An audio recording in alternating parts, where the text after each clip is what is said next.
Hi, welcome to Snowberry. And here I'm speaking specifically about Symphocarpus albus, white, levigatus.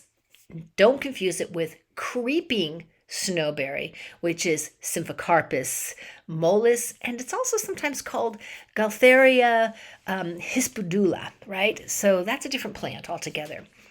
Our snowberry is a beautiful, bitter, cooling plant, and the leaf, the stem, the roots, and the berries are what are commonly used. Now, the varieties that are native to Central and North America, including the Pacific Northwest, are kind of white to a pale, pale pink. The Chinese variety, their berries are like a blackish purple. So, to little differentiation there for you. Kind of wonderful when you step on them; they crack, make this nice crackling sound. And they berries linger long into winter, so they're a really important medicine when everything else has gone into hibernation.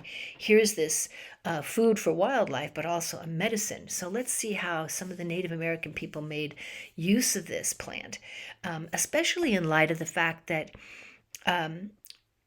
snowberry contains saponins. Now, many plants do, but too many saponins as a compound can be toxic. It can make you nauseous, throw up, vomit, be toxic, right? Beans have saponins in them, so you got to cook them to clear out the saponins. So if you don't want to do the cooking, then you're sort of left with external use of this plant, and it's a very good externally used plant. There's only really two cases of snowberry poisoning that I'm aware of. One is like from 1885, one is from like 1979, and in both cases, the people probably went foraging, ate too many of the raw berries, unprepared, uncooked, got too many saponins, and promptly vomited their little, stomachs right out, upchucking all the rest of it and getting the stuff out of their system. So eventually they just calmed down and they were fine. So that's kind of it.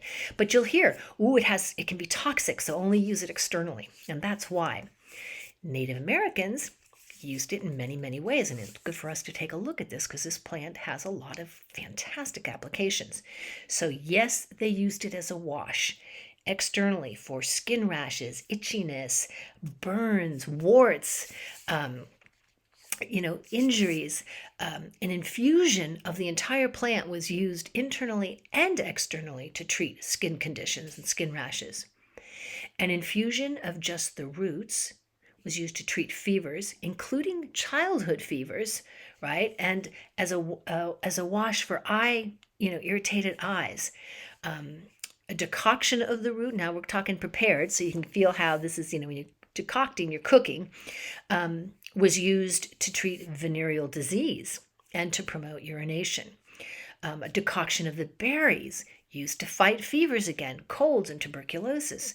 So you can see this plant has many applications. Go to our website, whiterabbitinstituteofhealing.com, and find out more about this amazing plant. It's just wonderful. Snowberry.